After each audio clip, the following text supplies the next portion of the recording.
Namaste everyone and welcome back to the channel. Today I am so excited to share with you a recipe that is incredibly close to my heart. Authentic Nepali chicken MOMo, made just like a chef would. We're talking a super soft pliable dough, a juicy flavor-packed filling, and that iconic spicy chutney to go with it. If you're a fan of MOMo, or even if you've never tried it before, you are in for an absolute treat. So stick with me until the very end, and let's make the best MOMo you've ever had. Alright, let's kick things off by gathering our ingredients. It's simpler than you think. For our dough, we just need three things: all-purpose flour, a pinch of salt, and some warm water. That's it. For the star of the show, the filling, we'll need ground chicken, finely chopped onion, some ginger and garlic paste, fresh coriander, and spring onions. For our spices, grab some MOMo masala, this is key, a little turmeric, cumin powder, some red chili flakes for a gentle kick, salt, a good quality cooking oil, and a splash of soy sauce for that extra umami depth. And finally, for that unforgettable chutney, we need ripe tomatoes, some dried red chilies, sesame seeds, a few cloves of garlic, salt, and a squeeze of fresh lemon juice. First things first, let's get our dough started. In a nice big bowl, add your all-purpose flour and the salt. Give it a quick mix. Now slowly, and I mean slowly, start pouring in the warm water while mixing with your other hand. You want to add just enough water to bring everything together. The goal here is a dough that is firm but not sticky. If it feels too wet, add a tiny bit more flour. If it's too dry, a few drops of water will do. Now it's time to knead. Transfer the dough to a clean surface and knead it for about 8 to 10 minutes. Really put some love into it. This process develops the gluten and makes the dough smooth and pliable. You'll feel it transform under your hands.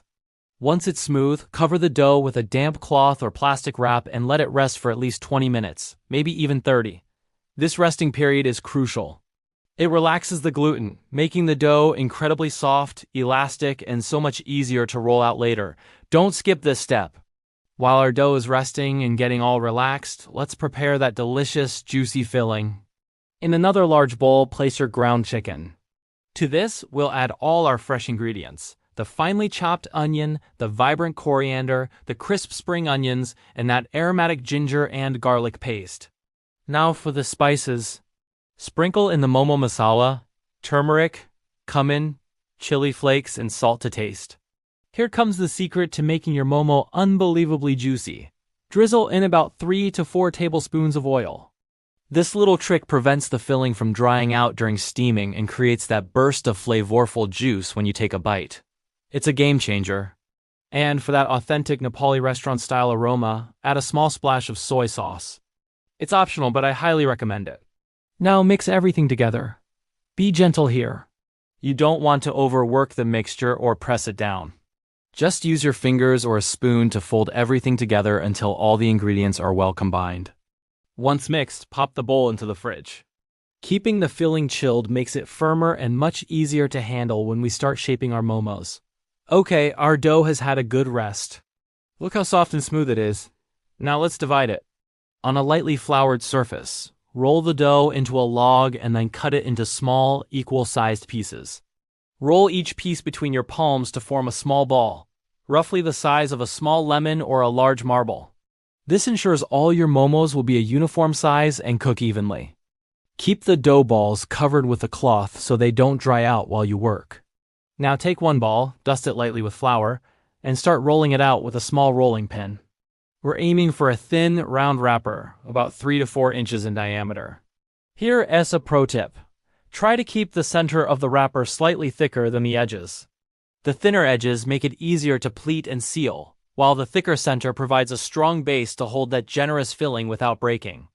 If this is your first time, I suggest rolling out all your wrappers first and stacking them with a little flour in between to prevent sticking.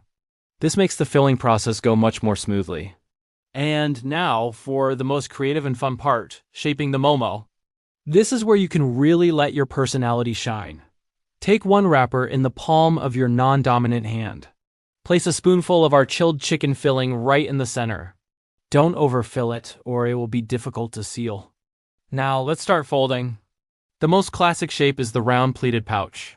Hold the wrapper and use your thumb and index finger to make small pleats along one edge, pinching and gathering as you rotate the MOMo in your hand. Continue pleating all the way around until you come back to the start, and then pinch the top together to seal it tightly. It's like creating a little money bag of deliciousness. Don't worry if your first few don't look perfect. Practice makes perfect, and honestly, even the imperfect-looking momos taste absolutely amazing. You can also try other shapes, like the half moon or a simple C shape by folding the wrapper in half and pinching the edges. Just have fun with it.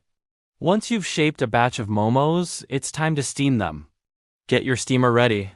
Whether you're using a traditional bamboo steamer or a metal one, it's important to grease the tiers lightly with oil. This is a simple but vital step to ensure your beautiful momos don't stick to the bottom and tier when you try to lift them out. Arrange the momos on the greased trays, making sure to leave a little bit of space between each one. They will expand slightly as they cook, and we don't want them sticking together. Once your steamer is filled, place it over a pot of boiling water. Cover it with a lid, and steam on medium-high heat for about 12 to 15 minutes. You'll know they're ready when the wrappers become slightly translucent and have a beautiful, glossy shine. Be careful not to over-steam them, as that can make the wrappers tough and the filling dry. While those beauties are steaming away, let's quickly whip up our incredible chutney.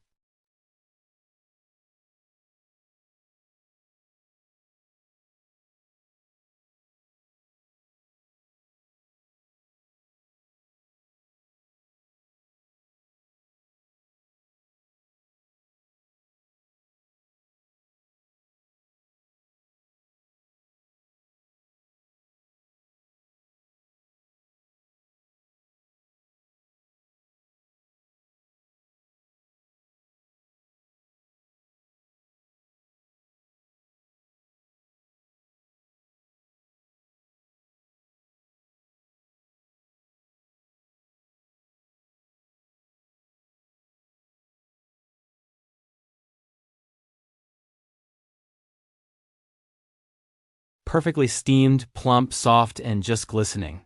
You can see the juicy filling through the shiny, translucent wrapper. Carefully remove them from the steamer. The aroma filling the kitchen right now is just heavenly. Serve them immediately while they are piping hot, with a generous bowl of our freshly made chutney on the side. This is it, the real, authentic Nepali taste you'd find in homes and the best restaurants in Kathmandu. Each bite is a perfect combination of the soft, delicate wrapper, the juicy, savory chicken filling, and the spicy, tangy kick from the chutney. Thank you so much for joining me in the kitchen today and making these delicious chicken momos with me. I really hope you enjoyed this recipe. If you did, please show some love by hitting that like button. Share this video with your friends and family who love good food, and most importantly, don't forget to subscribe to the channel for more delicious and authentic recipes just like this one. I love sharing my passion for food with you all. I'll see you in the next video. Namaste.